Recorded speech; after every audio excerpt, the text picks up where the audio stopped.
d'animaux mutilés, 2 juments à Barenton dans la Manche, l'une blessée à l'épaule, l'autre à la cuisse, des blessures faites au cutter ou au scalpel selon les premiers éléments de l'enquête.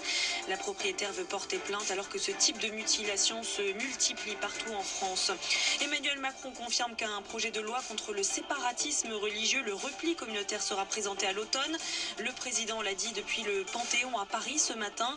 Un discours à l'occasion des 150 ans de la Troisième République. Il se dit aussi en faveur de lourdes sanctions contre les agresseurs des forces de l'ordre, des élus ou bien des magistrats. L'application Stop Covid qui permet de tracer les malades du coronavirus respecte bien la loi en matière de protection de la vie privée. La CNIL met fin à sa procédure de mise en demeure visant l'État. Pour la commission gardienne de la vie privée numérique des Français, le ministère a pris des mesures suffisantes.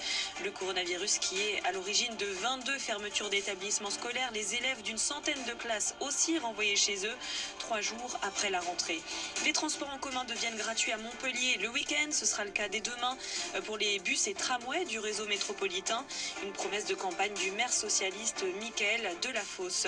Le dernier numéro de Charlie Hebdo épuisé dès le premier jour. Numéro dans lequel ont été republiées les caricatures de Mahomet.